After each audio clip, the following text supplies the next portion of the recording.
Morning, ladies and gentlemen. I'm hoping that we are also on the webinar so they can hear us in Hong Kong. My name is Julian Liu. I'm the head of the School of International Arbitration, and it's a great pleasure to welcome you here and online to this celebratory seminar or series of seminars between the School of International Arbitration and Hong Kong International Arbitration Center. The interesting thing is the 1980s was a very happy time for arbitration. It went through a major expansion. Many books were written, articles. There was more and more institutions were established, and the School of International Arbitration, was set up in the 1980s. It was the first place to teach international arbitration as an international subject rather than a domestic subject. Of course, it is now taught in many parts of the world, in many institutions. By coincidence, the HKIAC was established in the same year, and we'll hear more about that from David Rifkin.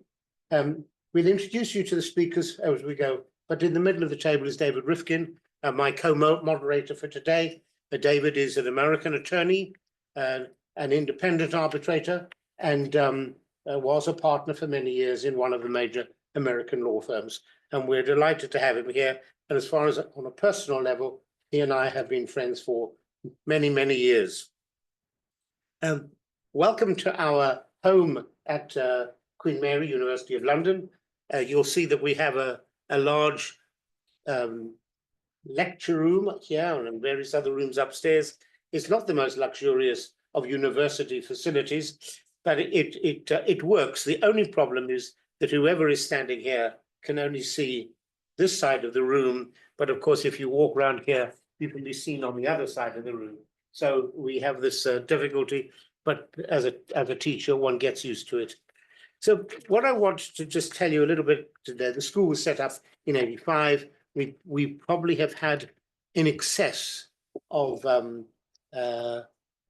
5,000 students over the many years. We've had a fair number, probably a good 35, 40 PhD students, which is quite a significant achievement. And we are still teaching international arbitration as it is. There may be some more people coming in because we've had an indication of more people who will be attending, so we will have to let that go. The school is made up of teaching all aspects of international dispute resolution. We started with commercial arbitration, expanded it to investment arbitration, and so for the last probably over 30 years, we've had a series of different subjects in the international arbitration area.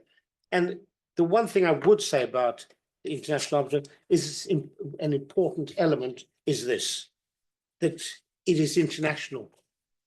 There are parties who come from one corner of the world or the other. They think differently, not wrongly.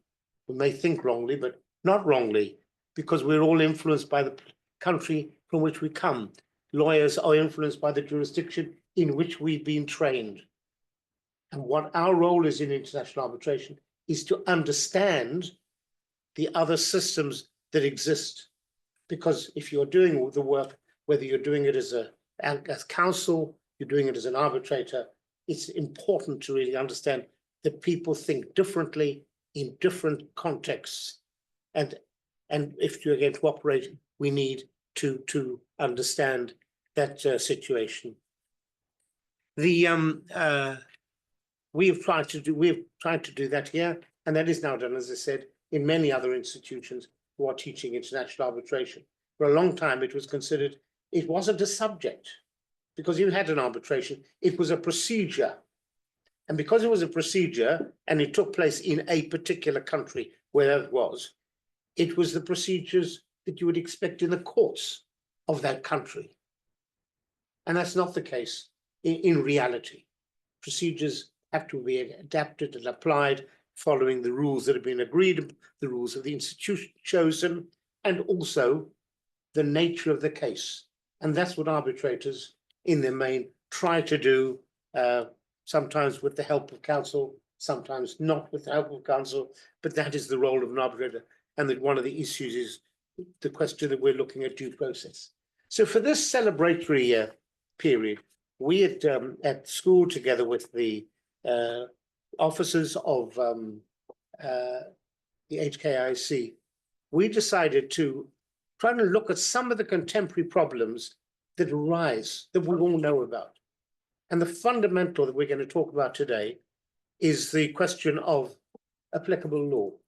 And it's an interesting issue because whatever you do in arbitration, there's always an issue of applicable law. Why? Because one party comes from there and the other party comes from there, and the nature of their transaction will differ. And even in those situations where parties have chosen the applicable law, you still have the difficulty of other issues which are a corporation. How is the corporation structured? What is the corporation's opportunity to are they allowed to make contracts? All of these issues come out on a regular basis. And these issues with international arbitration institutions and the arbitrators in practice, and we at in the academic world are continually looking at how to determine the applicable law. National courts have private international rules, conflict rules, which direct them in what is the applicable rule. What do we have in an international arbitration? Some institutions have rules which give guidance to the arbitrators. Some institutions don't. So we decided that we would use the first session to deal with the question of choice of law or applicable law in international arbitration. Before we introduce our speakers, you can see their names up here. I will turn to David Rifkin to say a few words about the HKIAC.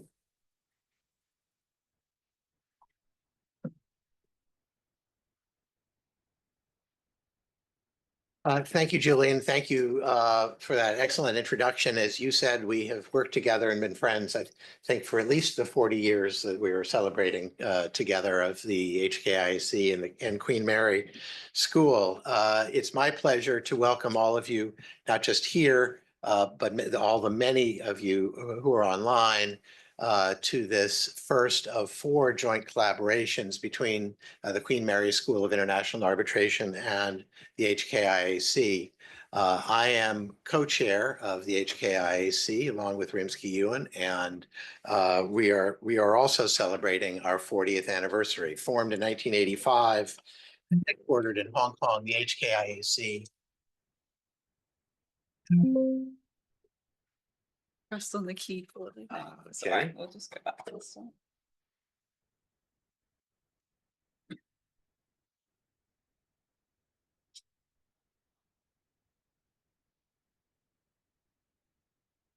There we are. Okay, sorry about that. The HKIAC has long been one of the preeminent international arbitration institutions in the world, serving not just parties in Asia, but around the world. In the Queen Mary survey from 2021, the HKIAC was ranked as the 3rd most favorite international arbitration institution in the world. In addition to our headquarters in Hong Kong, we have offices in Seoul and Shanghai, and most recently opened a representative office in Beijing as well. Since 1985, the HKIAC has managed more than 12,000 cases. And just in the most recent year, in 2024, we just released our statistics. We had 352 new arbitration cases out of 510 contracts, with a total amount in dispute of US $13.5 billion, which was a new record for the HKIAC. As I said, it's a very international institution. The 2024 cases involve parties from 53 jurisdictions, with 86% of our administered cases being international in nature. And over 65% of the 2024 filed cases arose from contracts that were signed in just the last 5 years. So it shows the continuing importance of the institution. We are celebrating our 40th anniversary in a number of ways, including with this four-part series with the Queen Mary School. We hope you will look for our next sessions, which will be split between Hong Kong and London. And also, we will be celebrating our 40th anniversary at Hong Kong Arbitration Week, which we have held annually in Hong Kong in October. Many of you, as you know now, every major city has its arbitration week. We in Hong Kong are very proud that our Hong Kong Arbitration Week was the first of these. And this year, it will be held from 19 to 24 October of this year with a special 40th anniversary celebration beginning on the Sunday night of that week. So we hope you will join us. But anyway, let me now turn to the substance of the program and turn it back to Julian to introduce our first speakers. Thank you again for coming.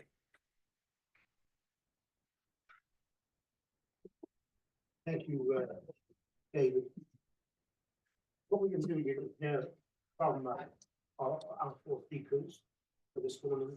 I'm going to start with Just talk Audley into the Shepherd. microphone more so we can hear on. my own. Yeah, just talk into it a bit more. If you point it towards you.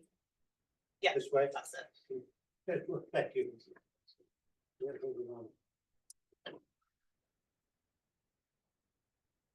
Hello. Yeah, good. We're going to hear first with from Audley Shepherd.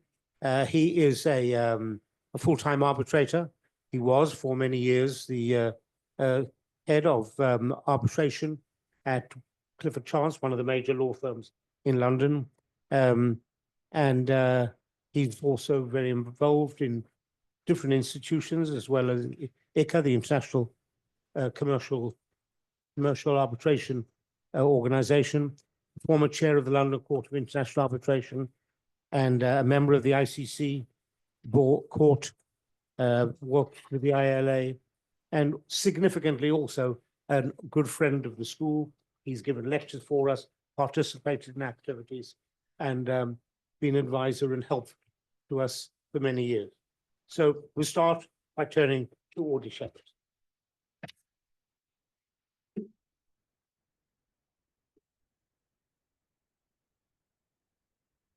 Good morning, everyone. I have been asked to speak on the general topic of determining the law governing the arbitration agreement, and to do so from an English law approach. And then I'm going to be followed by Robert, who will explain the Hong Kong law and Singapore law approach. And for me to do that, I could easily just cut to the chase and take you to the amendments to the Arbitration Act, which have recently been passed and will be coming into law very shortly, and then sit down again. But I think the story is more interesting than that. And I would like to put those changes into context. I have a number of slides, and don't worry, I don't intend to go through each one in great detail. But for those that want to study this topic a little bit more, I hope that they will be a useful aid memoir. Those are the topics that I intend to cover. I know it's a little bit daunting, 13, don't worry. I have a time limit and I will stick to it. But as I say, I think the context is important to understand the changes in the English law approach that's being taken. And I know to an audience such as this, I don't want to be too basic about it, but I think it's important to remember, why is it that determining the law of the arbitration agreement is even a question that should be asked? And the reason for that is, as you know, it's the doctrine of separability. For many years, the English common law has considered the arbitration agreement to be a distinct agreement, separate from the underlying agreement, sometimes called the matrix agreement, sometimes called the main agreement. Effectively, a contract within a contract. And there are a number of cases where that has been affirmed. Quite what the scope of that is and what was meant in each case requires some investigation and consideration. But the basic point is the doctrine of separability has been recognized in English law for a very long time. This was confirmed to a large extent in the Arbitration Act 1996. And just as a reminder, that applies to arbitrations seated in England and Wales or Northern Ireland. And at Section 7, it has a provision, the separability of the arbitration agreement. And it states, unless otherwise agreed by the parties, an arbitration agreement which forms or was intended to form part of another agreement shall not be regarded as invalid, non-existent, or ineffective because that other agreement is invalid or did not come into existence or has become ineffective. And that shall, for that purpose, be treated as a distinct agreement. So separability is confirmed, but it is not a general statement, we have a doctrine of separability. It's separability that is stated for a particular reason. It's in the context of arguments that the matrix contract may be invalid, non-existent, or ineffective, and what effect that has the arbitration agreement. But in actual fact, separability in the governing law of the arbitration agreement is much more important than the scope which is prescribed in Section 7. And there are a number of reasons why one might want to look at the governing law, and it may be determinative of critical issues. And those are, as one would apply the governing law to any type of agreement, if the question arises whether the agreement, and in this case, the arbitration agreement was entered into, its legal validity and effectiveness. The issue has come up in some notable cases as to whether non-signatories are party to the arbitration agreement and bound by it or can enforce it. And there are a number of theories that might bring in non-signatories, agency, succession, assignment, novation, third-party beneficiaries, group of company doctrine may be relevant, and one has to look at the governing law of the arbitration agreement. Its scope, you may know that some arbitration agreements say disputes relating to X shall be referred to arbitration, not all disputes arising out of the contract. And what the scope of disputes relating to X means might have to be decided. Arbitrability could be an issue. How you interpret the arbitration agreement and some of the questions I've just referred to when we look to the governing law. Confidentiality, it could well be governed by the governing law, and then whether the agreement is terminated in some way. Not least just by saying we don't want to abide by it, but if someone starts court proceedings and then the other party says, yes, we'll go to court, that will have an effect on the arbitration agreement. It has to be decided by the governing law. But it's important to distinguish the governing law from the curial law of the arbitration. That's the law that will govern the arbitration process, and for that, one necessarily, for an arbitration seated in England, has to look at the Arbitration Act, and including its mandatory provisions. So how do we go about determining the governing law of a contract? Well, if it's a contract, if it's a general contract, one looks to the provisions of the Rome I regulation. And that will be used to determine if the issue arises the governing law of the underlying contract. But the Rome I regulation expressly provides that it does not apply to arbitration agreements. Therefore, one has to apply the common law to determine the governing law of the arbitration agreement. And as you'll know, there tends to be a cascade, a waterfall of questions one asks. Is there an express choice of the governing law? Is there an implied choice? If there is neither, what is the law with the closest and most real connection to the contract?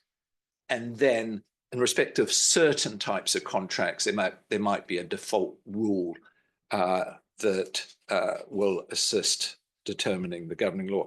In fact, that waterfall is very similar, as you know, to the Rome I regulation. So one wouldn't necessarily expect a different result if one applied the Rome I regulation or the common law to determine the governing law of the arbitration agreement. But as I say, the Rome I regulation doesn't apply. So one applies the common law. So what is the case law background and how has the governing law been determined? And this is just a sample of the cases where the issue has arisen and been determined. Kebabji is received some notoriety because the rally played with the French courts over the issue, and the outcomes really put in focus different approaches to this particular issue.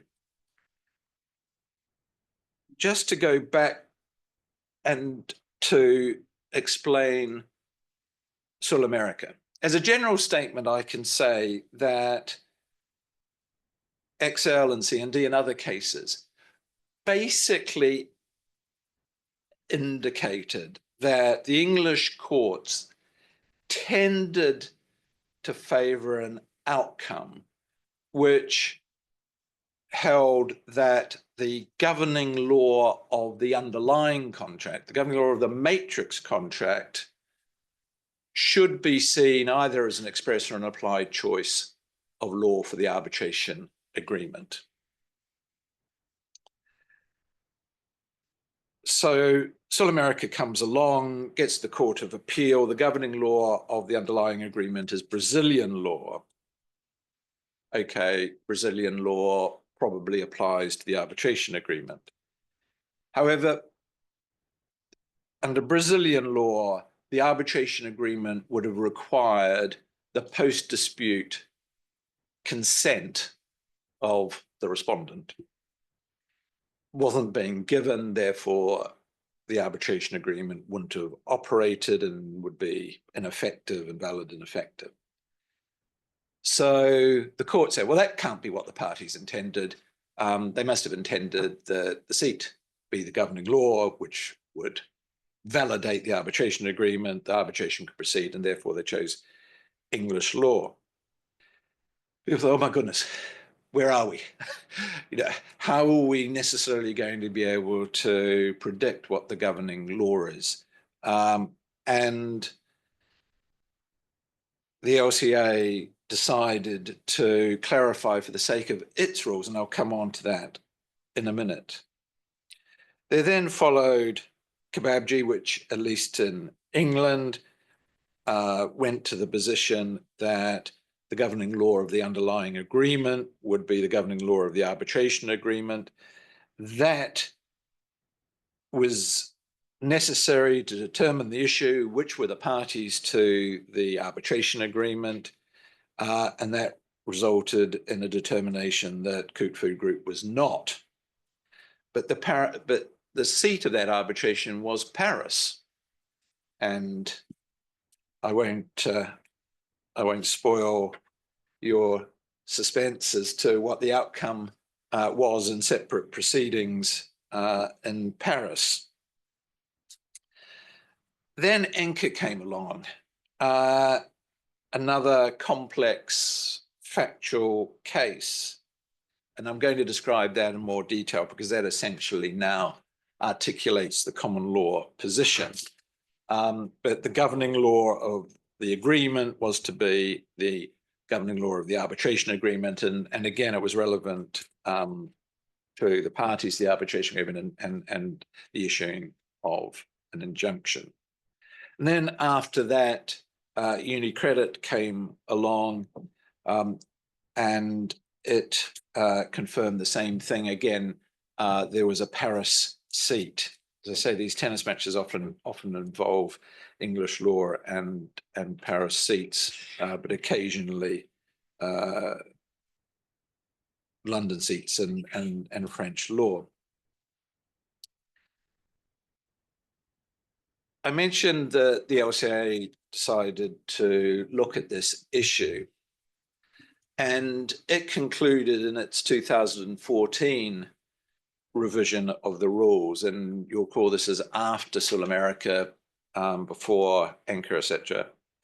And it decided that it would say that if the parties had chosen LCA rules, then the law applicable to the arbitration agreement shall be the law applicable to the seat. So it really adopted the outcome in Sul-America, but Sul-America was unusual because how it got to that outcome.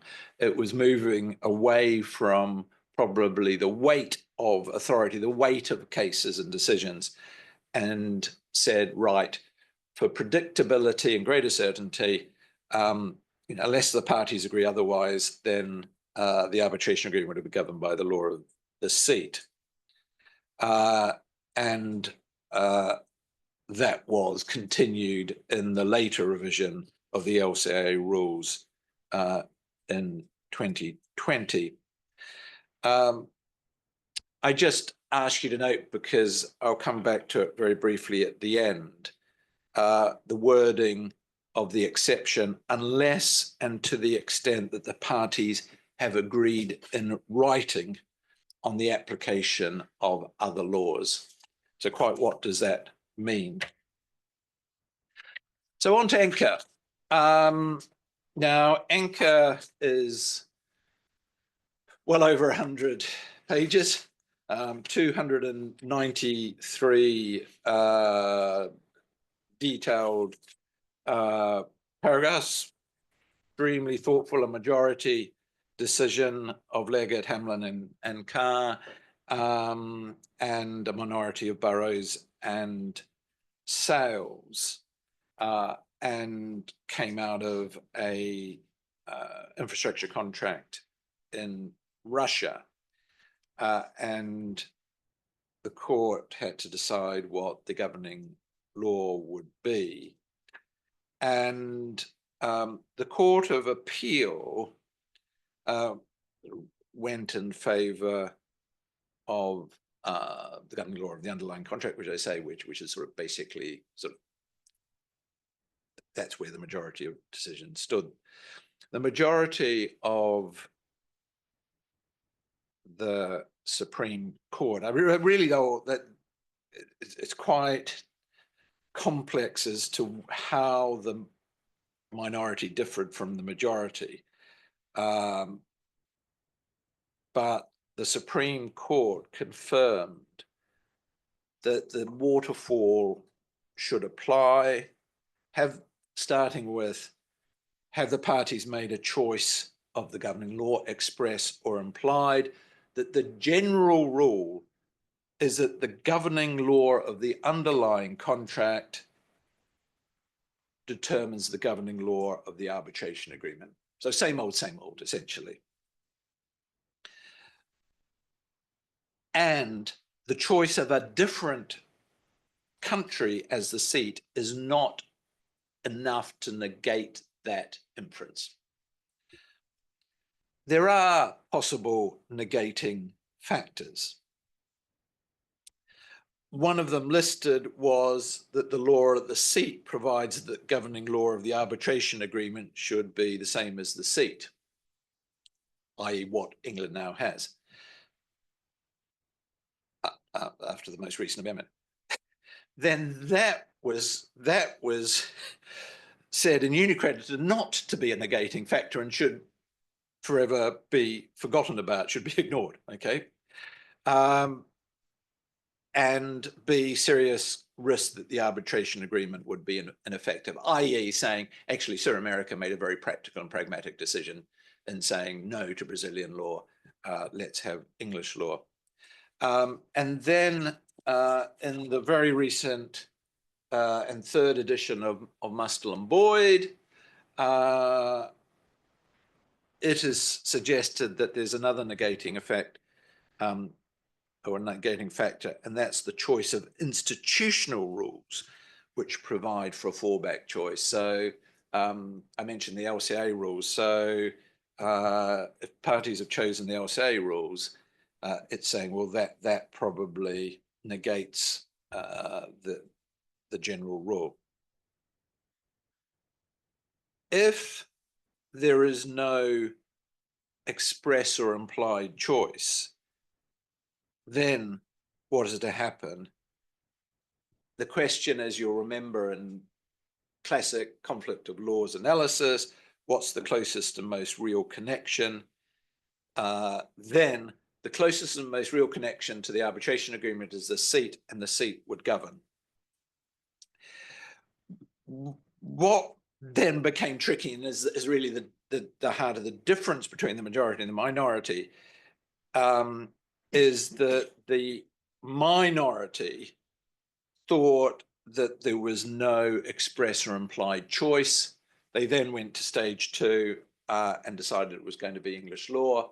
The minority thought that, in fact, there was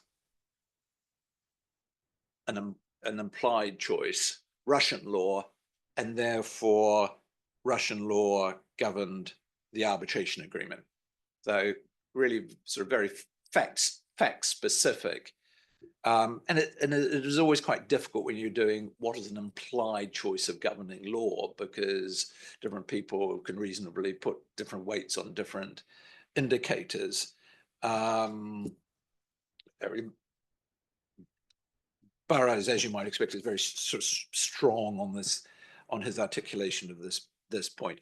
So that's where the common law stands, and articulated with that tweak that comes from UniCredit. Let me move on to the workings of the Law Commission, headed by Professor Sarah Green, and their great work reviewing English arbitration law. In their first consultation paper, which was September 2002, they did not explore this issue and made no recommendations about it. But at the end, it said, is there anything that we haven't done that you think we should have done? And they said, possibly look at the governing law of the arbitration agreement.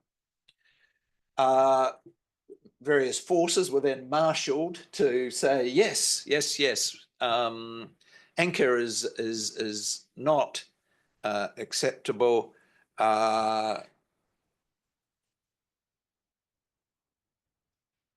There was a concern that the validity and scope of the arbitration agreement and arbitrability of disputes would be determined by a foreign law.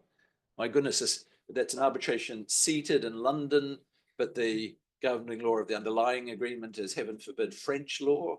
And if French law then determined the law governing the arbitration agreement, issues such as validity and arbitrability should be governed by French law. Terrible outcome. So we must do something about that. So people were very persuasive.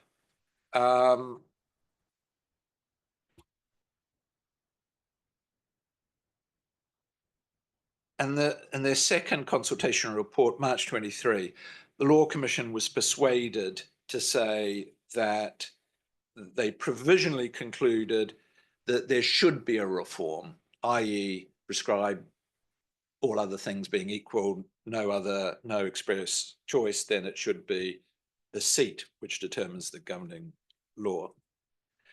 And then in their final report, September 23, they recommended a new default rule, which have the virtues of simplicity and certainty, in contrast to the approach in Anchor and Chum. So let's move on and see what they said. So this is the Arbitration Act. In the 996, there's a definition of an arbitration agreement. But what we then have in this year's amendment, new section 6A, law applicable to the arbitration agreement. The law applicable to an arbitration agreement is the law that the parties expressly agree applies to the arbitration agreement, or where no such agreement is made, the law of the seat of the arbitration in question. Actually very similar to the LCA's formulation. However, it goes on to say that for the purposes of subsection 1, i.e. is there an express agreement, an agreement between the parties that a particular law applies to an agreement in which the arbitration agreement forms a part, i.e. the underlying agreement, does not constitute an express agreement that the law also applies to the arbitration agreement. So there was a question as to what constitutes an express agreement. I'm going to come on to that just as a sort of postscript tangent. The draft bill was issued. It was sort of going through the system and the legislative system process, and somebody thought, hold it, what about BITs? We can't be saying that the arbitration provision in a BIT is governed by English law. It's governed by international law. It's found in a treaty. It must be governed by international law. Good spot. And therefore, a carve-out was introduced and is found in the amending act. So subsection 1 doesn't apply to arbitration agreements found in a treaty. Most treaties don't say, oh, this treaty is governed by international law, and they certainly don't say, and the dispute resolution provision in this treaty is governed by the law of X. They're silent on that. And it would have been very unattractive for English law to say, oh, well, in those circumstances, the arbitration provisions in a BIT are governed by English law, even if between two completely different states. You may be also familiar that a number of, mining law, extractive industry law, quite often say that concessions given to miners, oil companies, etc., any dispute shall be referred to arbitration, and that is found in the law of that country. And again, it was thought that is stretching too far. That's an overreach to say if the seat is England, should be governed by English law if it is found in the national legislation. So that amendment was made. So let me sort of get to the very concluding portion. So what we're left with is, as a result of the clarification, is that if one says that the underlying contract, the matrix contract, is governed by the law of X, that does not mean that the arbitration agreement is governed by the law of X. Actually, to the contrary. So that, how does that apply?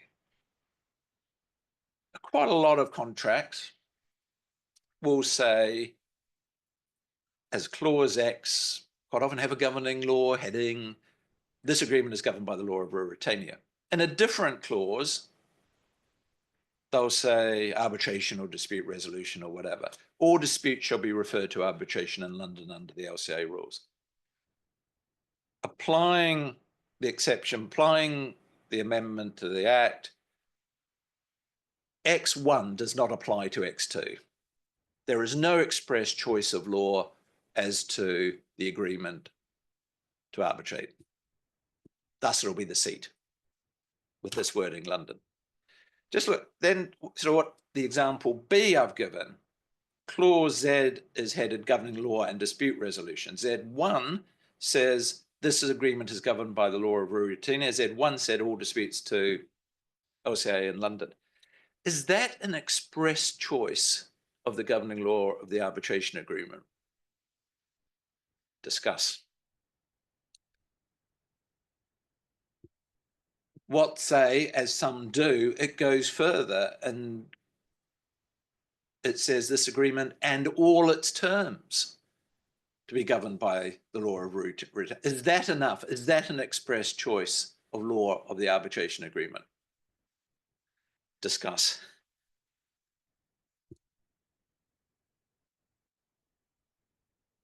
That is why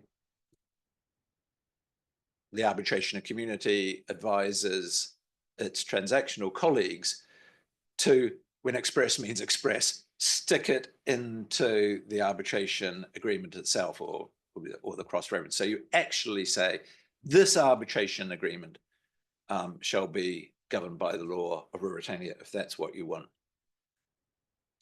I'll conclude this as the final slide. There are some interesting, perhaps quite theoretical issues that remain outstanding. What say there's no express or implied, and what say there's no seat? You know, you do find contracts with arbitration clauses that do not specify the seat. So there's sort of a floating governing law. The Arbitration Act provides that a fallback, a default, and then the tribunal can decide. But up until then, there's no or a floating governing law. What say the parties change the seat? It's not unheard of that during an arbitration, the parties will want to change the seat.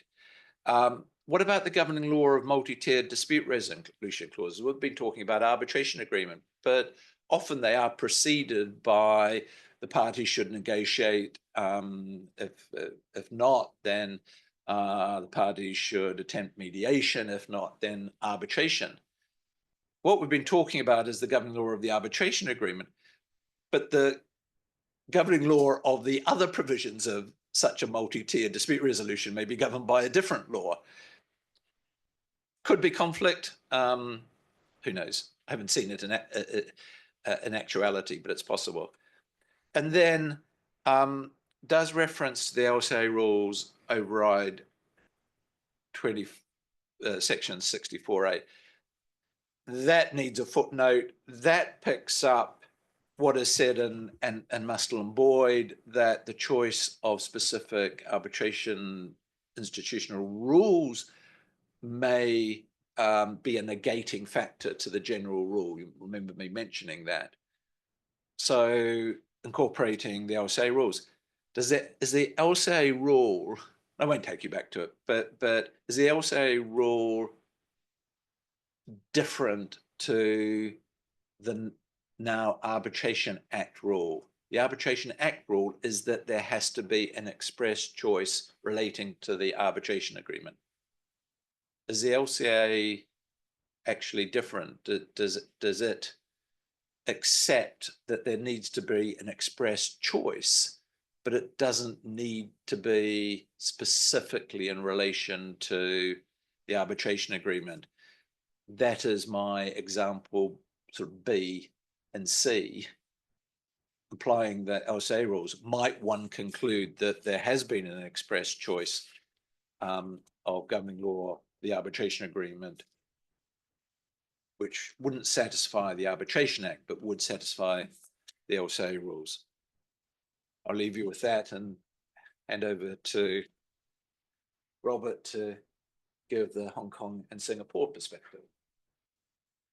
Thank you very much, Audley, for that very helpful and comprehensive view of English law and how it's changed over the years. I'd now like to introduce Robert Pei, who, as Audley said, is going to give an Asian perspective on governing law. Robert is an independent arbitrator and has been a member of arbitration chambers since 2017. That also happens to be my chambers as well. Prior to that, he was a partner of a leading US-based international law firm for which he headed up the Asia disputes practice for a couple of decades. He was based in Hong Kong for 2 decades. He was a member of the HKIAC Council from 2014 to 2020, and he now divides his time between the UK, Europe, and Asia. So we look forward to Robert's perspective on this very important issue. Thank you, Robert. Thank you, David. Can I just check that I'm audible? I'm getting nods, so thank you. I will proceed. And I should thank Audley for setting the scene so comprehensively and clearly.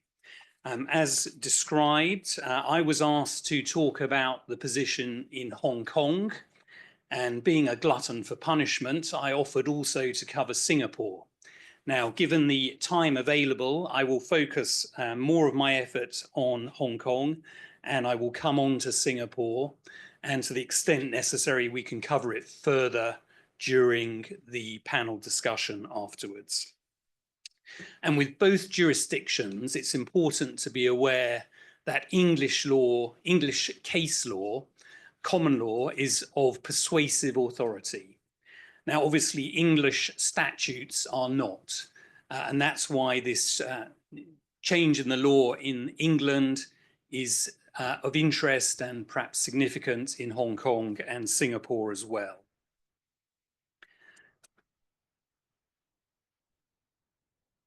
So I'm going to talk about this Hong Kong case, China Railways v. Chungking Holdings. And I'll give you a little bit of outline of the facts because I think that is important. And it's it was a case with a very long background. So it dated back to a loan agreement entered into in 1995. And bear in mind, the judgment in this case was in 2023. So there was a long and convoluted history to it. Anyway, China Railway commenced proceedings before the Hong Kong courts for recovery of a debt. The original loan had been for the purposes of building a hotel in Hong Kong. And as I say, that loan was made way back in 1995. The defendant, Chungking Holdings, or CKH, as I put here, sought to have the proceedings stayed in favor of the court of Wuhan. And the key issues that the Hong Kong court were looking at were, was the dispute resolution or jurisdiction clause exclusive? And if so, the Hong Kong court would normally stay the proceedings in favor of the foreign forum, or was it non-exclusive? In which case the burden would be on CKH as the party seeking the stay to show that the foreign forum was clearly and distinctly more appropriate. Now, in order to decide this question, it was first necessary to determine the governing law of the dispute resolution or jurisdiction clause. And as I said, there was a very long history here. So there had been multiple agreements from the first loan agreement in 1995. There had been a whole host of subsequent agreements, including a repayment agreement in 1999, and then another whole series of agreements. And at one point, a third party was introduced into the equation. And that third party was involved only for a few years and then dropped out of the picture again. But there were also suggestions of corruption in the background. There was a suggestion that the plaintiff, one of its subsidiaries or associated companies, had received some payments improperly. The defendant, CKH, argued that In fact, it had repaid the debt a long time ago, and China Railway was sort of unwilling to acknowledge this fact because of the corruption that had gone on in the background. So I think it's important to be aware of that rather messy factual background. And then it's important to also note that the jurisdiction or dispute resolution clause did not contain an express choice of governing law.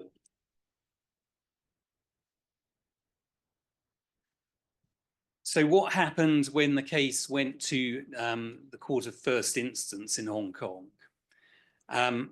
As you can see there, the Court of First Instance noted that the approach of the UK Supreme Court in Enker appears to tally with Hong Kong law. And the Hong Kong Court of First Instance summarized or sought to summarize and to apply the Enker principles. And it quoted paragraph 36 of the Enker Supreme Court judgment, which said that where a choice of law cannot be identified by interpreting the contract, the rule being that the contract is governed by the system of law with which it has its closest and most real connection. And the judge in China Railways case took that and said, following Enker, the task of the court is to discover the governing law of the jurisdiction clause by construing it against its context and discovering the parties' intentions. Only if such intentions could not be discovered would one resort to the closest connection test. Further, in its task of construing the parties' intention, generally an express choice of law clause applicable to the main contract will also apply to the jurisdiction clause. So obviously the word generally there is important. So then applying these principles, the Court of First Instance said that the only choice of law clause was the one in the initial 1995 agreement, and that pointed to Hong Kong law, and that best indicated the parties' intentions regarding the governing law of the arbitration agreement. Now, in reaching that decision, it had to look at numerous agreements. As I said, there was a whole history of them. But having looked at them all, it felt that the original loan agreement was the clearest and was the most comprehensive. So having done this exercise of construing the jurisdiction clause under principles of Hong Kong law, the Court of First Instance concluded that the jurisdiction of the Wuhan courts was non-exclusive. And as I said on the previous slide, that was very important because that meant that the defendant had been unable to satisfy the burden placed on it to demonstrate that Wuhan was clearly and distinctly the more appropriate forum. And as a result of that, the Court of First Instance dismissed CKH's application to stay the Hong Kong proceedings. So far, so good, hopefully. But there are some issues with this decision. Firstly, it's important to remember that it's a first instance decision. It was a judgment handed down on the 23rd of January, I think, 2023. And it was issued just 10 days after the hearing. So you do need to commend the master for his speed in delivering the judgment. And it's important to be aware that it was the judgment of a master. So that's a judicial official who is junior to a judge. Now, perhaps most importantly, the case related to a jurisdiction clause and not to an arbitration agreement. And the Court of First Instance commented that a key Enker principle is, quotes, partially justified by policy considerations that are unique to arbitration and may not apply in full force to jurisdiction clauses. So have that in mind. You know, the court itself has observed that ENCA is really focused on arbitration agreements, whereas in this case, it was a jurisdiction clause that was being considered. But nevertheless, it was clear that the Court of First Instance did follow ENCA. It acted on the basis that the same core legal principles applied to both jurisdiction clauses and arbitration clauses. So that means that even now, even though the English law position has changed, until something new happens in Hong Kong, the position will remain the ENCA position. So that is the key takeaway as regards Hong Kong. And then moving on to Singapore, and the leading case is Anupam Mittal and Westbridge. And again, I will quickly run through the facts. So this arose from a shareholders' agreement governed by Indian law between Westbridge, which was a private equity fund, and Mr. Mittal, who was the co-founder of the business in which Westbridge had invested.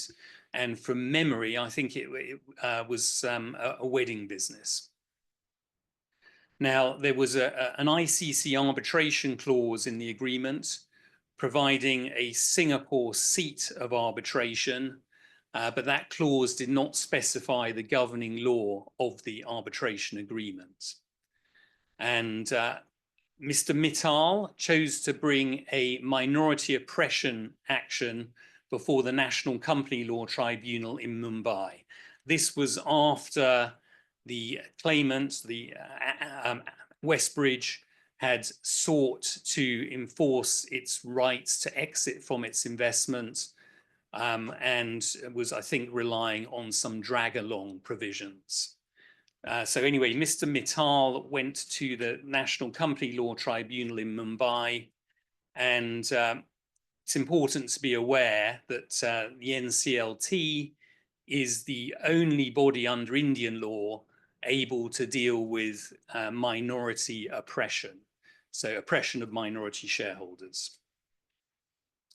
Now, this having happened, Westbridge applied to the Singapore High Court for a permanent anti-suit injunction against Mr. Mittal, and a threshold question was, should the issue of arbitrability be considered under the law governing the arbitration agreement, to be determined, or the law of the seat of the arbitration, namely Singapore. And Mr. Mittal argued that the law governing the arbitration agreement was Indian law and that this should govern arbitrability.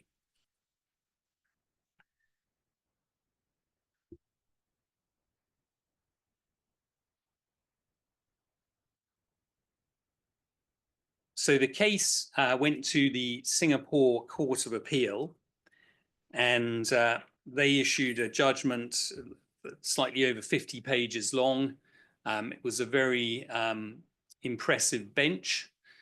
And I have seen it suggested that the Court of Appeal followed ENCA, but I don't think that's correct, because although they referred to ENCA in passing early in the judgment, when they were actually considering the governing law of the arbitration agreement, the Court of Appeal relied on a test laid down in a Singapore case, BCY v BCZ, which, as you can see, was reported in 2017 and predated ENCA. Nevertheless, I think the process they went through was somewhat similar to ENCA. So they looked at everything that had happened. They saw there was no express choice of any law in the arbitration agreement. And they then went on stage 2 to look at the choice of law for the main contract. And they observed that this will generally lead a court to hold that the same law also applies to the arbitration agreement.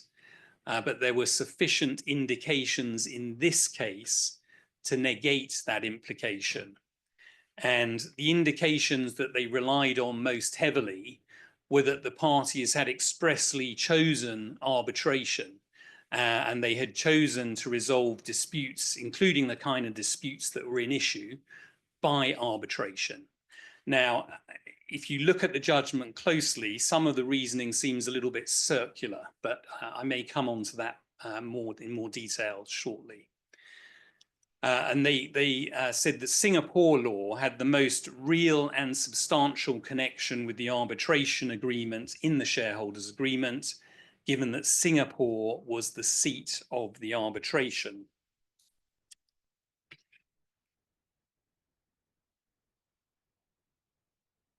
Now, in considering arbitrability, the Court of Appeal adopted a two-tier, quotes, composite approach. And I think in doing so, they were departing somewhat from other common law jurisdictions. They said you look firstly at stage one, and they said it is our view that arbitrability of a dispute is in the first instance determined by the law that governs the arbitration agreement. If it is a foreign governing law, and that law provides that the subject matter of this dispute cannot be arbitrated, the Singapore court will not allow the arbitration to proceed. Now, I'm going to pause there because it seems to me that that was exactly what the position was here. You know, we had this tribunal in India, which was the only body under Indian law capable of resolving minority oppression claims. And so you could say that it should have been captured here. Now, as I'm going to come on to, the Court of Appeal took the view that it wasn't. I know that we're going to have a panel session after this, and it may be interesting if there are Singapore lawyers either here in the room or participating remotely to hear their perspective on this, this decision. And I did overnight confer with a colleague in Singapore, Singapore qualified arbitration lawyer of Indian origin, who spends a lot of time going to and from between India and Singapore. And he too was somewhat confused by the approach that the Court of Appeal took here. Anyway, that was stage one of their composite approach. And stage two, where a dispute may be arbitrable under the law of the arbitration agreement, but Singapore law as the law of the seat considers that dispute to be non-arbitrable, the arbitration would not be able to proceed. Now, the Court of Appeal held that simply because all the allegations made by Mr. Mittal may eventually support a finding of oppression, that could not take it out of the categories of disputes that the shareholders' agreement expressly provided should be submitted to arbitration. And therefore, the Court of Appeal held there was no ground to discharge the anti-suit injunction granted by the judge at first instance. But so that was what was happening in Singapore. You know, what was happening in India? Well, Mr. Mittal had filed a civil action in the Bombay High Court, seeking a declaration that the National Company Law Tribunal was the sole competent forum. The Bombay High Court granted an injunction restraining Westbridge from relying on the anti-suit injunction that they'd obtained from the Singapore Court of Appeal and opposing Mr. Mittal in the National Company Law Tribunal proceedings. And the National Company Law Tribunal also ordered a stay of the arbitration in Singapore. And from the perspective of the Indian courts, they were preventing a breach of Indian public policy because, as I've said, under Indian law, it was clear that the National Company Law Tribunal was the correct body to deal with issues of oppression of minority shareholders.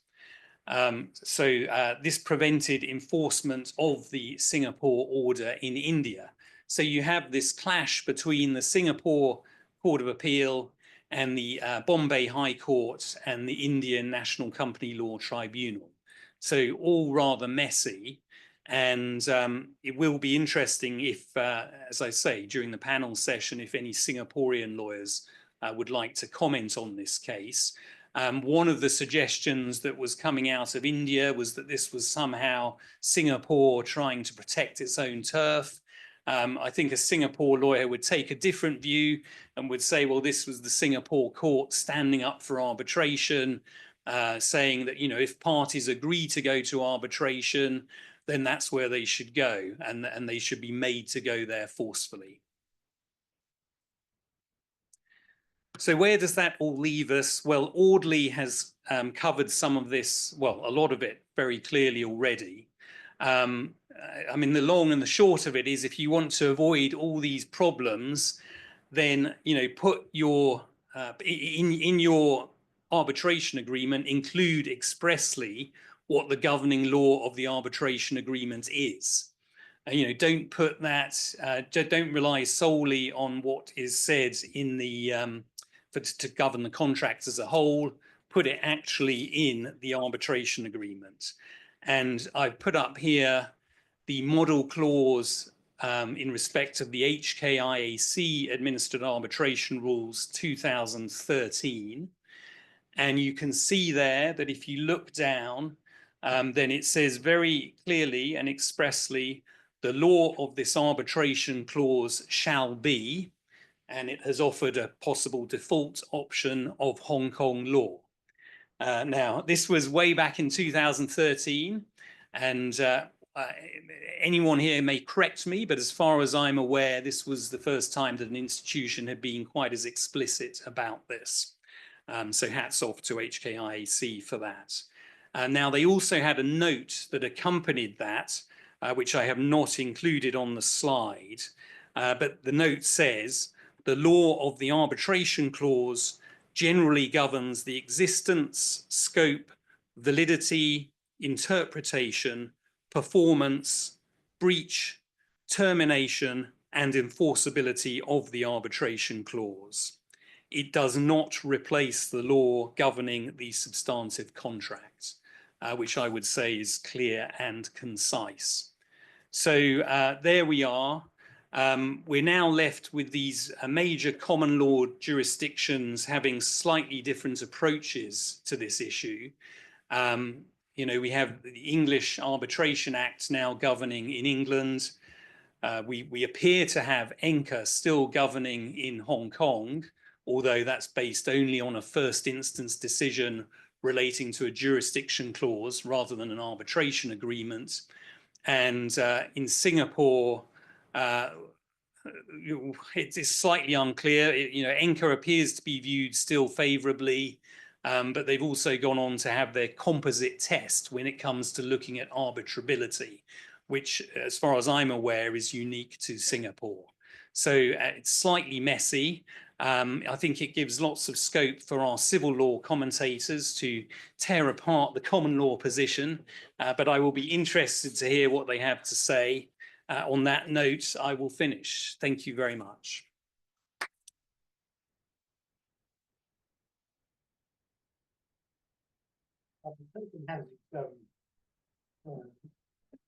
Cases in partial autonomy. We hit this again here with the choice of the seat and therefore the law. And it's interesting, although traditionally the law in most jurisdictions left arbitration alone, did not get involved, leaving the parties to decide what they were. Slowly we see the law going backwards. In England, we had a rule until the 1996 Act. We had a rule which said, de-elegate judicum, elegate jus. You choose your judge, you choose your law. Therefore, if you chose to come to arbitration in England, there was a presumption you wanted English law to apply. That isn't, in fact, correct. We don't know what parties want. There are two ways to find out what party you want. One is for the parties to tell you, because they know what they want, they know what they expect. And the other is for their lawyers. Unfortunately, when the lawyers get involved, frequently there's a difference of views which way to go. So in a way, that's why in certainly the common law world, we move towards the idea of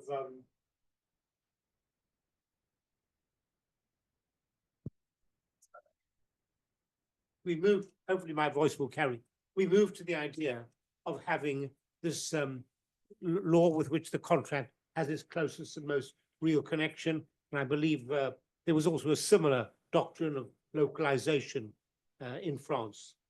So we, having heard from two common lawyers, and both David and I are basically common lawyers, although we all have a bit of experience of the civil law work, we are privileged to have with us today two civil lawyers to give us a slightly different perspective. We turn first to Karine Guépéron. She is a French lawyer with the law firm of Darius Villiers in Paris. She's previously practiced in Singapore, in New York, and in Paris with other law firms. So she's had that exposure to the common law world. She has a business and a legal background, and has been involved in arbitrations under most of the major systems of arbitration, involving a wide range of different types of commercial disputes. In addition, to make things more interesting, she's also an expert in sports law, and therefore sits as an arbitrator in sports disputes, and particularly in the was involved in the Tokyo Olympics and in the Paris Olympics. So she was also involved in the ICC court for many years, and is now also teaching at Sciences Po and at the Paris Academy of Arbitration. So it gives me pleasure to turn the floor to Karine Guépéron. Thank you very much, Julian. I was about to jump when I was invited by Robert to be one of the civil law commentators, and it will be a pleasure to do so. So you've seen indeed the situation regarding the governing law of the arbitration agreement in the UK, in Singapore, in Hong Kong. I'm going to take you to a very different context, very different approach, and it's therefore a very different trip. Because it actually takes you to almost putting an end to this seminar, because where I'm taking you is a place where there is no governing law to the arbitration agreement. So we could close books and computers and live in that very different world. Before I take you to that conclusion, which is, of course, very French, maybe very specific, but I think also very interesting, I think we can take a step back and do a little bit of history. As oddly recalled, in the 60s, I think more or less all the jurisdiction interested in arbitration in the world ended up with that conclusion of the arbitration agreement must be either separable or autonomous. It is the same thing, the separability or the autonomy of the arbitration agreement. To be faithful to the French semantic, I will use autonomy, also because it takes you to the conclusion, which is a total autonomy of the arbitration agreement. So as I was recalled, I think as all of you know, an arbitration agreement is separate from the contract, and so it has to have somehow its own law and its own rules. That's what French courts decided in the 60s. Again, like many other jurisdictions, whether common law or civil law jurisdiction, there was this trend that this was a necessary, safe platform for arbitration to develop. It shouldn't be affected by defects generally applying or could be that could be affecting the contract.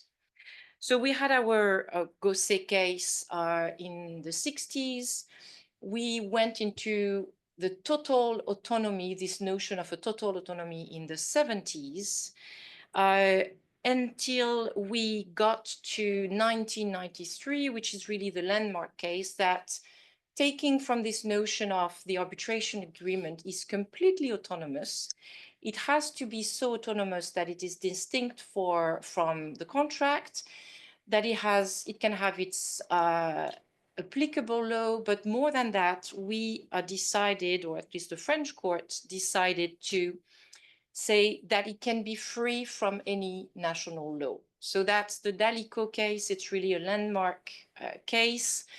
And I'll read it to you because it really sets the principle, which is to say that by virtue of a substantive rule of international arbitration, the arbitration agreement is legally independent of the main contract containing or referring to it, and the existence and effectiveness of the arbitration agreement are to be assessed subject to the mandatory rules of French law and international public policy on the basis of the parties' common intention, there being no need to refer to any national law.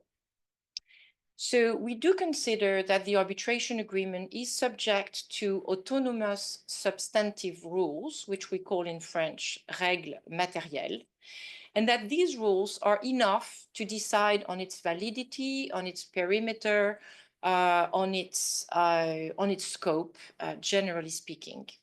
And we have applied this very consistently since then. So it's been now over 30 years. Turning to a case that we have discussed and that Audley also referred to because it really showed the very diverging opinions and approaches to the law applicable to the arbitration agreement between English courts and French courts, is obviously the Coup de Foudre Kababji, which again, more recently recalled this principle. So we have again at the very outset of the decision, by virtue of a substantive rule of international arbitration. So we do have these rules, which are called again in French règles matérielles, and which have their root in the intent of the parties. And that's the only sort of criteria that you're going to take into account. What was the intent of the party? Is, for example, when we speak about extension of the arbitration agreement, we go back to the substantive rules, but themselves rooted into the intent of the parties. Was where the party intending to have an expansion or an extension of the arbitration agreement was a non-party, could we deduct from that non-party attitude an intent to arbitrate? So all of these are part of these substantive rules. And they are applied, and they've been applied systematically by French courts since then. There are, of course, one limit, which is the one that was discussed also and is stated in the Kababji ruling, which is, of course, the express intent of the parties. So we do apply autonomous rules to the arbitration agreement without any reference to any national/domestic laws, unless the parties have expressly intended to apply a domestic law to the arbitration agreement. This is where, in the Kababji case, we ended up with very different decisions, because what the English courts found in that case was that there was a clear intent of the parties to apply English law, and that was the test, the ANCA test, that was essentially applied in Kababji. That's one thing. What French courts decided is that actually they will apply these substantive rules. So there is no reason to apply English law, which was the law of the main contract, to the arbitration agreement. They decided that there was no specific indicia, but for the choice of the law on the merits, that the arbitration agreement would be submitted to English law. There was nothing special. Nothing was put in writing that English law was meant also to apply to this, what we call totally autonomous clause, that is an arbitration agreement. And so they applied the substantive rules. And then based on the substantive rules, they decided to extend the arbitration agreement to a non-signatory. So in the end, the decisions were actually incompatible because the English court applying English law to the arbitration agreement decided that there was no reason to extend it to a non-signatory, whereas the French courts applying their substantive rules decided that that was enough. There was enough elements in the case to extend the arbitration agreement to a non-signatory. This is something of the past, and at least since, or at least the way I read the new Arbitration Act in the UK, because if we were to replay the game, because Paris was the seat of the arbitration, English court applying, and I'm taking a few risks by speculating about what English courts would do applying a very, very new act. But I would consider that they would take into consideration the choice of the parties for Paris as a seat, and applying then the substantive rules, they would probably, there is always a bit of room for that, and we've seen that in the Dalla case, but they would probably, applying the substantive rule, extend also the arbitration agreement to a non-signatory. So there is probably some, I don't want to make a judgment by saying some improvements, but at least improvement in the ability of different jurisdiction, very professional in the arbitration world, also to have consistent decision. And I think that in itself is an improvement in providing predictability. I will give you also just what authors have said about this court's decision, because I think it is interesting. It was really when the Dalico case was decided, and when it was decided that the arbitration agreement would be really extracted from the application of any domestic laws, this was something that was, I think, somehow jointly decided by authors and by the court. And there is, I guess in France, like everywhere in jurisdiction where you really have a lot of arbitration, a constant discussion and debates between judges and authors about what shall we do, what are the big principles. So it's also interesting. I've cited Jean-Pierre Ancel, who's a magistrate and who explained actually the decision, and trying to, the objective was actually to simplify, so to avoid complex discussion about what have the parties intended, what are the criteria, what steps shall I follow to end up defining the law applicable to the arbitration agreement. I think the outcome, the desired outcome, was to say, well, you know what, it is completely autonomous, so we're going to get rid of these reasonings to get into very basic substantive rules based on the intent of the parties.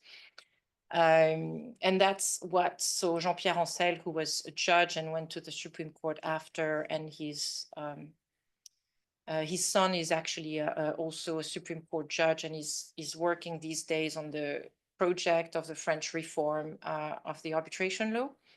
And Professor Emmanuel Gaillard, who everyone normally knows, who again was a strong supporter of this approach.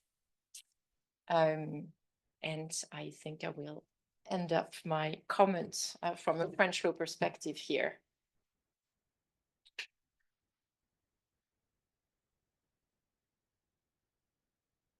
Maureen, thank you very much for that summary and for showing us some of the distinctions between the common law approach and the French approach. I will now turn to a different civil law country, Japan. We're very pleased to have presenting today Yoko Maeda. She is a partner in the dispute resolution group at City Yuwa Partners in Tokyo. She's qualified to practice law in both Japan and New York. Has been a fellow of the Chartered Institute of Arbitrators since 2018. She also served as a member of the ICC court for half a dozen years. I had the pleasure of working with Yoko as co-counsel on a case a few years ago, and I'm delighted that she's here today to present to us Japanese law on the law of the arbitration agreement. Yoko. Thank you very much, David, and thank you very much for having me this opportunity to speak about Japanese perspective on the governing law of the arbitration agreement. And although I am cut here as a part of civil law side, I find that the Japanese, perspective or Japanese court attitude on about this issue is so different from France. So I will speak about totally different world again. And there is only one Supreme Court judgment on this matter so far in Japan that was rendered back in 1997, and this is called Ring Circus case. And just give you some very brief background about the matter. Excuse me. So this was a dispute between a Japanese company and an American circus company. This is a Ring Brothers to hold circus performance in Japan. And the performance contract had an arbitration clause.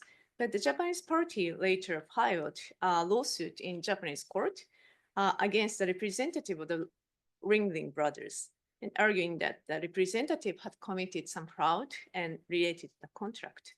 And in this lawsuit, the representative argued that the Japanese court doesn't have jurisdiction and the lawsuit should be dismissed because the arbitration clause also apply to the dispute between the representative and the Japanese company under the performance contract. Then the Supreme Court ruled that the law governing the arbitration agreement should primarily be determined by the parties' intent. And if the parties have clearly, explicitly agreed on the law governing the arbitration agreement, that law should apply. And if there is no explicit agreement, the applicable law should be determined based on the implied designation by the parties, considering various factors such as the seat of arbitration, the content of the main contract, the underlying contract, and other circumstances. The court then concluded that the applicable law of this matter, of this underlying contract the applicable law for the arbitration agreement should be the law of the seat of arbitration. That is the US Federal Arbitration Act. And based on this Federal Arbitration Act, the court concluded that the arbitration agreement does extend to the representative and the Japanese party, then dismissed the Japanese party's lawsuit in the court. And after this Ring Circus case, oh, sorry, press the wrong button. Oh, sorry, it's done. After this Ring Circus case, there were several lower court cases, and most of them followed this criteria established by the Ring Circus case. But because you can see that because the Ring Circus case criteria said that the party's implied designation should be determined considering various factors, the outcome of the lower court cases are so varied, different. So for example, the Tokyo District Court judgment back in 2011 applied the law of the seat of arbitration to the arbitration agreement, whereas the Yokohama District Court judgment in 1999 applied Chinese law to the arbitration agreement because the parties agreed on CTAC to be the arbitral institution to administer the case. And then this Tokyo District Court judgment in 2007 then applied the underlying contract governing law to the arbitration agreement. And then the next one, the Tokyo District Court judgment in 2020 considered both underlying contract governing law and the seat of arbitration, the law of the seat of arbitration. And both of them, fortunately, indicated Japanese law. So the court applied Japanese law. And Sorry. Oh, so then I think the order was not correct, but the Tokyo High Court judgment in 2010 applied somewhat different criteria from that is different from Ringling Circus case. And in this case, the contract governing law was not stipulated in the underlying contract governing law was not stipulated in the contract. Then the High Court found that because of such lack of agreement on the underlying contract governing law, even implied designation of the parties cannot be recognized. So the High Court relied on the Article 44 and 45 of the Japanese Arbitration Act, which is basically similar to the Article 5(1)(a) of the New York Convention, then determined that law of the seat of arbitration should apply as a default rule because there is no agreement between the parties. So in summary, there have been a Supreme Court ruling on this matter. There have been only one Supreme Court ruling on this matter. And however, the subsequent lower court cases, lower court rulings have been different, varied very significantly. And I just want to make 3 comments on this because I think we have to leave sufficient time for the panel discussion. But first, I'd like to draw your attention that when establishing the criteria, the Ringling Circus Court didn't engage or didn't even refer to the New York Convention Article 5(1)(a). And instead, the Japanese court applied its conflict of law rules, general conflict of law rules regarding the formation and effect of contract in general. And this rule determines the parties' intent when contract, when there is no explicit agreement between the parties as to the governing law. And that conflict of law rule says that in that case, the governing law should be determined based on the parties' intent. And historically, the Japanese court have considered really huge variety of factors to determine the parties' intent. So I think that is behind the reason why the Ringling Circus case applied somewhat kind of broad or vague criteria to determine the governing law to the arbitration agreement as well. And also, I also want to mention that both the Ringling Circus case and also the subsequent district court cases,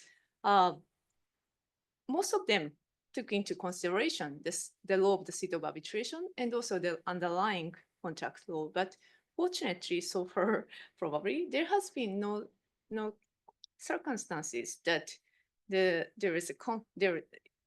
laws are different between the law of the seat of arbitration or the underlying governing contract to the extent that that appears in the court cases. So Japanese practitioners do not know yet what the Japanese court would determine when the law of the seat of arbitration and the underlying contract law and the governing law are different. So we have to wait to see what would happen. And lastly, as I said repeatedly, there has been no the attitude of the Japanese court, the lower court, about this issue has been, I would say, inconsistent. But the revised Arbitration Act of Japan entered into force from April 1st, 2024. And under this revised Arbitration Act, the arbitration-related court cases are expected to be accumulated to Tokyo District Court or Osaka District Court. And especially in the Tokyo District Court, there will be the business court will deal with those arbitration-related court cases. So the practitioners wish that the Japanese court will reach more consistent conclusion on this issue. So thank you very much. Actually, I also prepared one last slide about Korean Supreme Court cases, but I will skip it.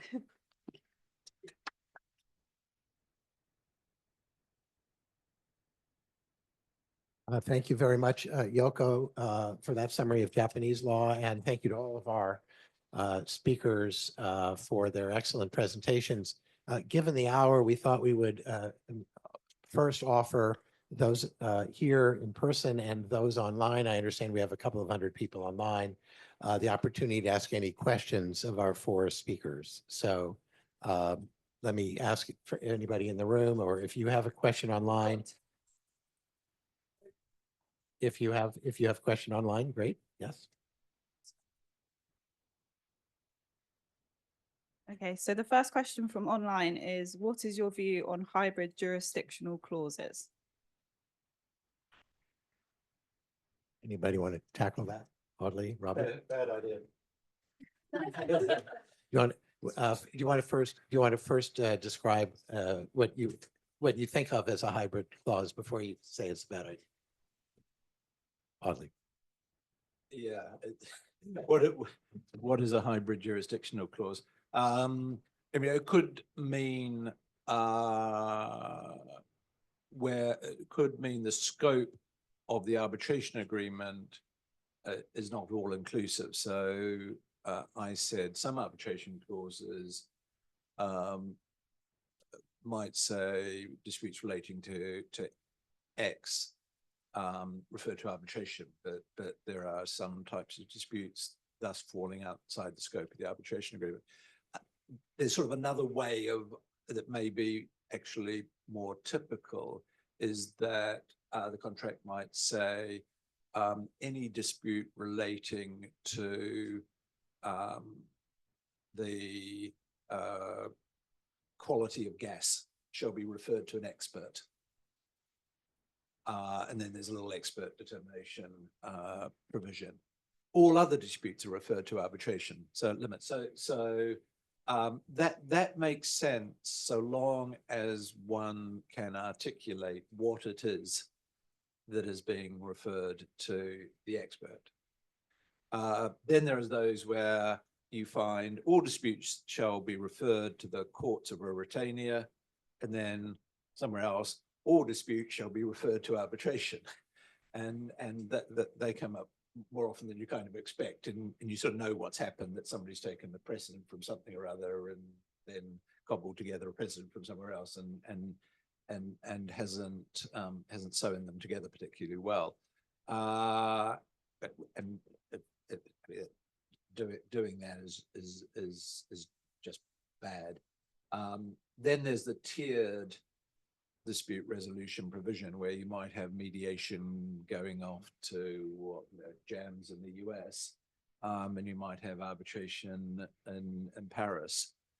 I think that can sort of work, because I think that the processes are sufficiently mutually exclusive that you can do that. So if the questioner wants to clarify a little bit more, that would be people might think of other scenarios as well.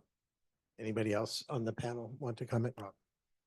So I guess it could also cover, and apologies if Audley's already covered this, but I don't think so, a situation where one party has greater bargaining power and insists that if there is a dispute, it can choose where it goes to resolve that dispute, and the other party with the less bargaining power is compelled to a particular jurisdiction.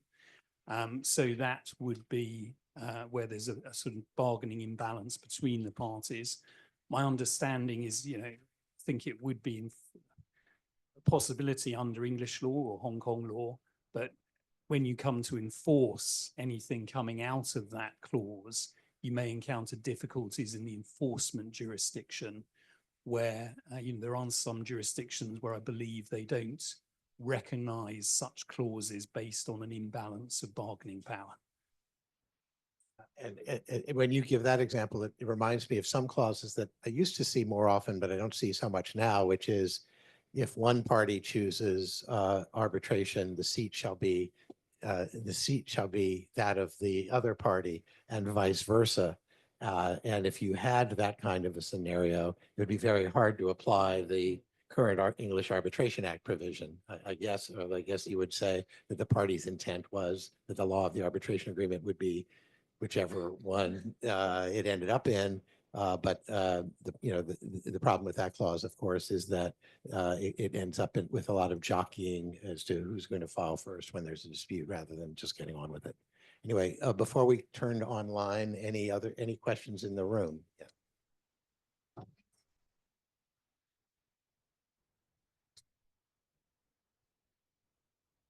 Thank you. David Chivers at Erskine Chambers. I'd like to ask the panel this. Corinne mentioned a lack of predictability across jurisdictions. And I just wondered whether competition between arbitration centers prevents the development of predictability and consistency across jurisdictions.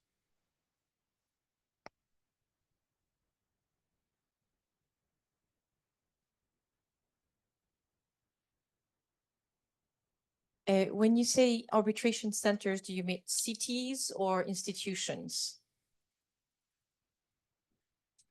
Within jurisdictions, all right. Because for jurisdiction, I tend to consider that the competition between the institutions has actually brought a kind of uniformity of the rules of institutions. So the first one that had an expedited procedure was then adopted later on. Same thing with the emergency arbitrator, etc. Now, if we turn to jurisdiction and to whether there is, there is competition for sure. So that's step one. There is definitely competition. I still think that everyone suffers from situation like Kababji, for example, because there is no good or no bad or good. It's just very incompatible decisions, which on a system which is meant to be global, which is meant to be adapted to businesses, to speak to international corporations, etc. So where you expect on what normally are basic procedural rules and a basic understanding of what it is we're sitting on. Arbitration is meant to be procedurally simple, is meant to be procedurally very easy to grasp. So we have two conventions, but we have one for commercial arbitration. I think everyone is unhappy in situation where you have Dala, where you have Putrabali, where you have Kababji, because it doesn't serve its purpose anymore.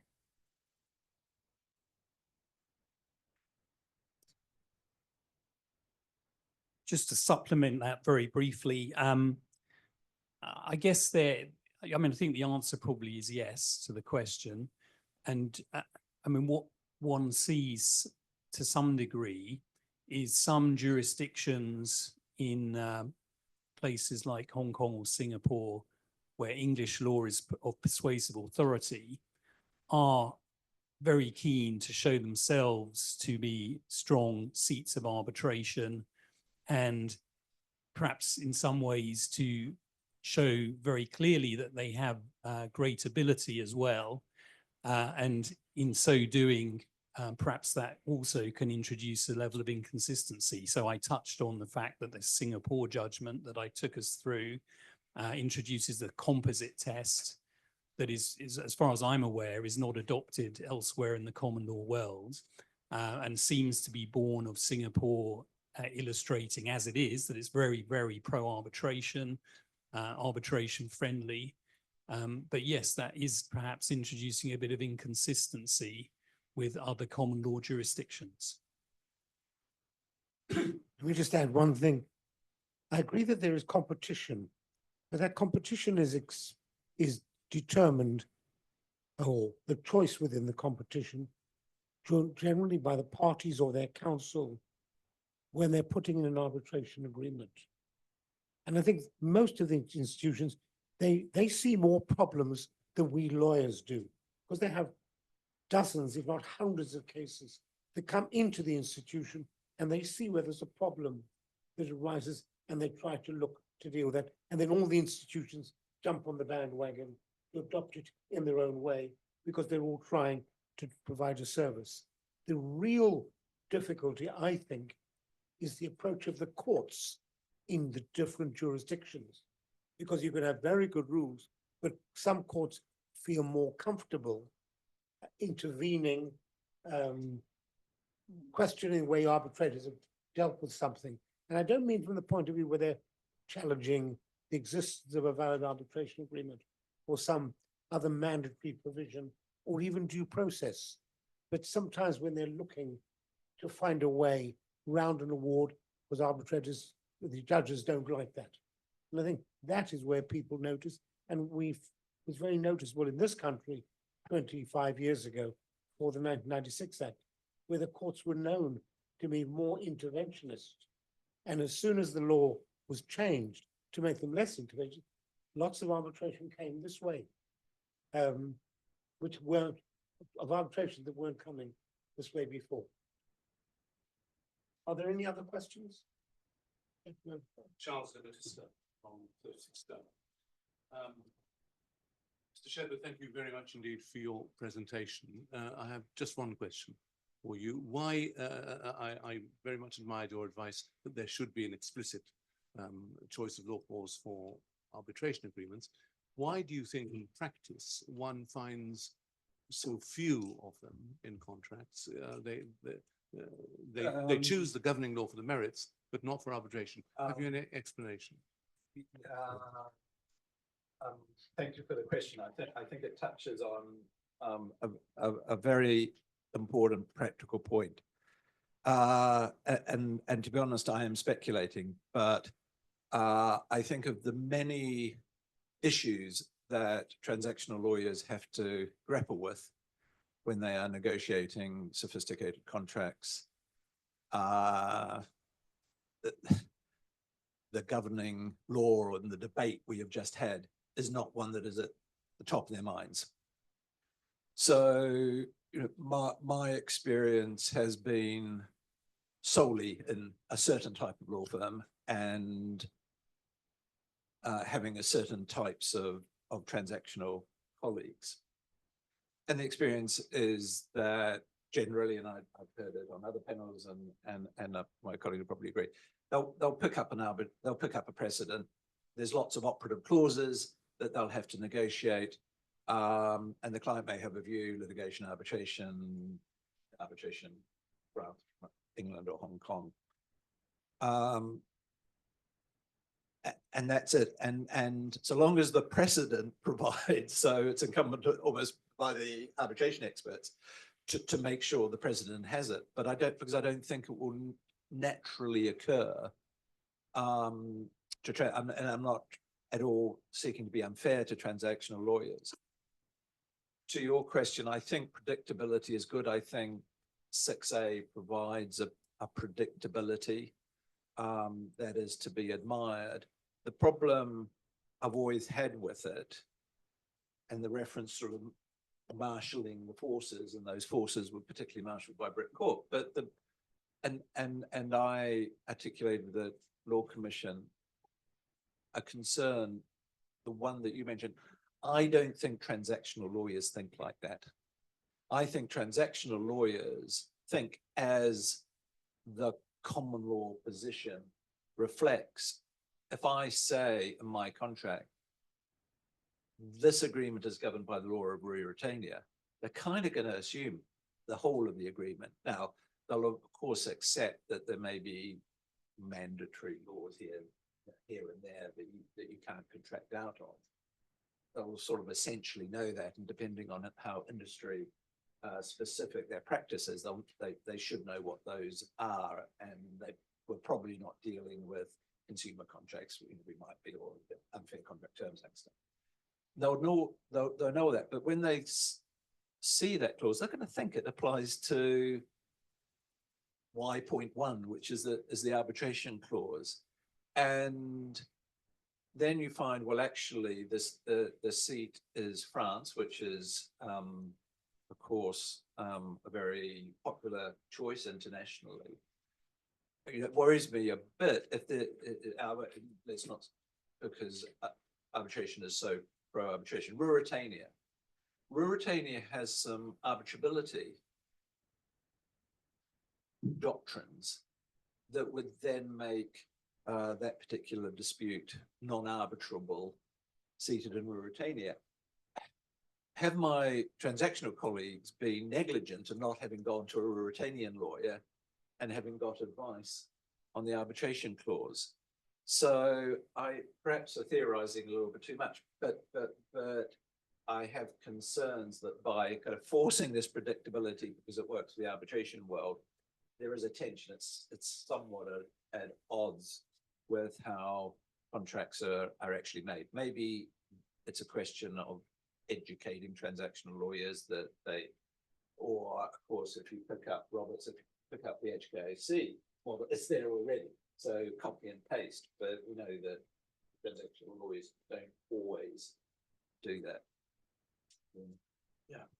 I was just going to add, I think one of the lessons for today in these issues is that there has to be greater communication between the arbitration lawyers and the transactional lawyers within law firms or companies or whoever is drafting the contracts to make sure. I know at my old firm at Debevoise, long ago, we drafted an annotated model arbitration clause for our transactional lawyers to use, which wasn't a one size fits all. It had a lot of annotations, a lot of think about this, think about that issue. But when an issue like this would arise, we would update the clause and say, now you have to include a clause that says the law of the arbitration agreement as well as the other governing law clause. And I think clearly those who are arbitration practitioners and following this ought to do what they can to educate their related transactional lawyers. I would just add, especially since Audley just mentioned it as well, the HKIAC model clause was carried through to the 2024 rules, which were just adopted last year under Brianna Young's leadership here. So that continues. Could I want to create one more question online, but actually if I could ask one question of Kareem while I've got the microphone. You mentioned the reform process just beginning in France. Do you have any prediction as to whether that reform will carry on the policy, the policy you described, or do you think it will change? So yes, I can. I was part of the working group. So there were 15 people who've been instructed by the French Ministry of Justice back in November last year to work on a potential reform. We have just, so the group was a majority of law professors, 2 judges, and 4 or 5 lawyers. The group just issued its report, so it was handed over to the Minister of Justice on the 20th of March. So it is public now. It is available only in French so far on the website of the Ministry of Justice. And so the answer to your question is yes, that will. So the notion of an arbitration agreement, which is totally autonomous, is going to be one of the proposal of the report of the working group. So that will go from case law to law. Let's take, because the people here will be able to ask questions of our panelists when we wrap up. Let's take one more question online before we wrap up. So learning from the complexities of such diversities in arbitration governing laws, can it be made simple through regional or international agreements so that all arbitrators speak the same language? Yeah, can you repeat that? Yeah. So learning from the complexities of such diversities in arbitration governing laws, can it be made simple through regional or international agreements so that all arbitrators speak the same language?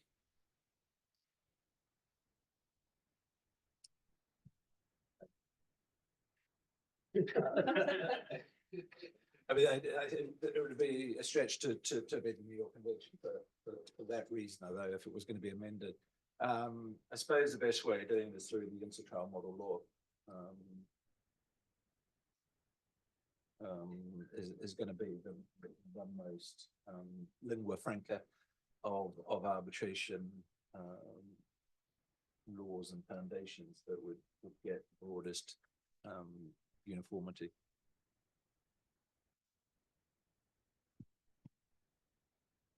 I don't know the answer to that, but I do think sometimes one forgets.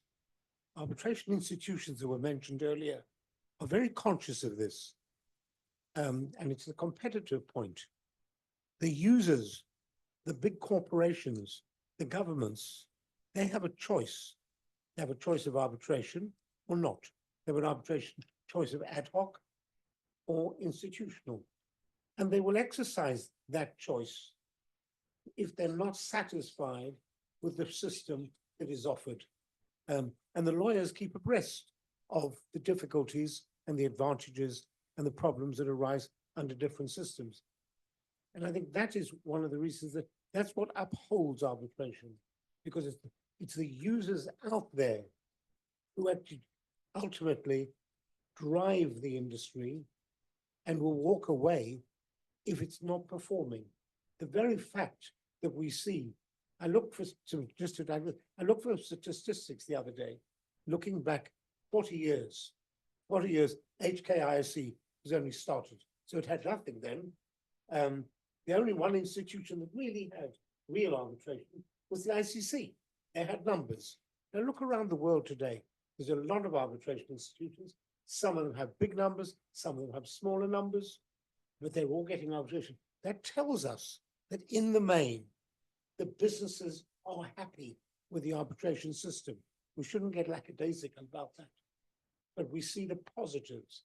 And if there are things which affect arbitration and they're not looked at either by the institutions, by the lawyers who are choosing it, or by governments, the process will be undermined.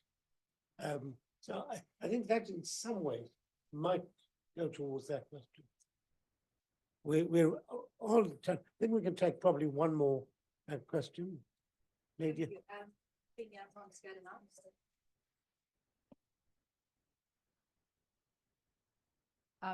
Skadden-Ups. Thank you for the presentation. I have a question for Professor Shepherd. Are you team anchor or are you with the Law Commission? Do you think it's necessary to codify this question?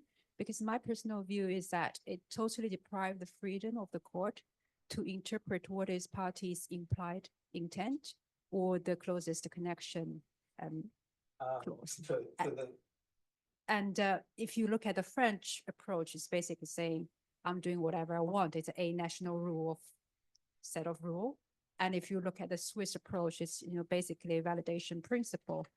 And why UK decided to completely close the wiggle room for the court to interpret their own law in some difficult cases.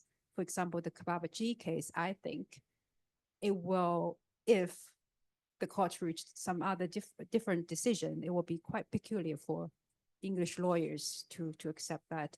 I think Law Commission, of course, has its logic of, for large number of cases where the seat of the arbitration is in London, we want to use English law to apply English law. But there's another big category of cases, agreements where English law is the governing law of the contract, but the seat of the arbitration is somewhere else in Paris, in Switzerland, or maybe in, CTEC. Do we really want to do that? And do you think it will cause, at least for now, among the common law systems, New York, London, Singapore, Hong Kong, there's certain cross-reference based on anchor. And this sudden U-turn, do you think it will cause confusion or other jurisdiction will follow? Thank you.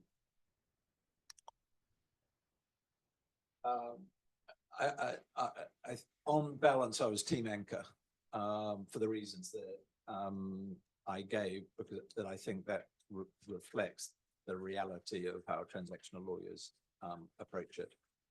But I can see what the LCA did back in 2014 and what 6A is seeking to do. I can see there are quite persuasive arguments that it just brings predictability.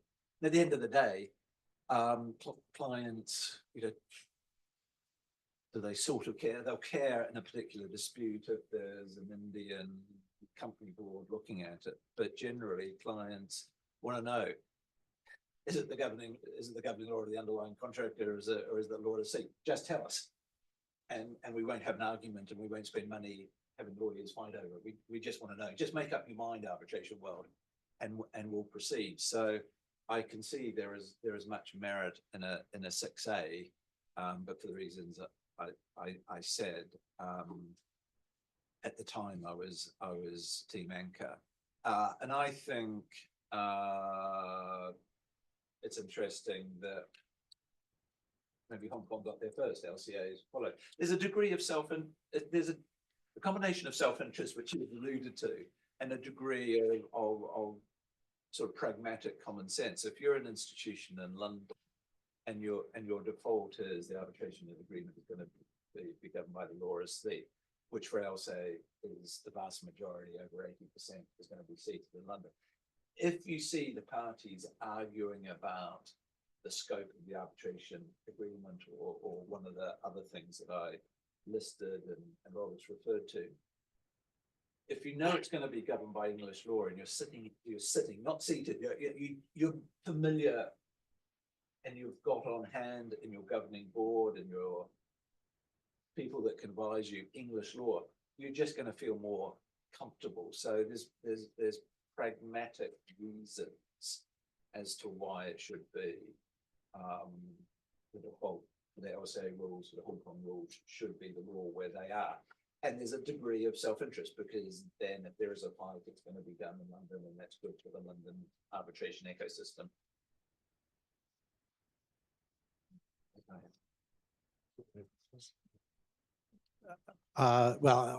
With that, let me thank once again all of the speakers for their very substantive and thoughtful presentations. We've all learned a lot today. Thank you, those of you who are here today, and thank you to the many of you online for attending. We hope you've enjoyed it. Please do look out for the next session of the joint celebration of the Queen Mary School and the HKIAC. We hope for an announcement of that soon, and we look forward to seeing you then. Thank you.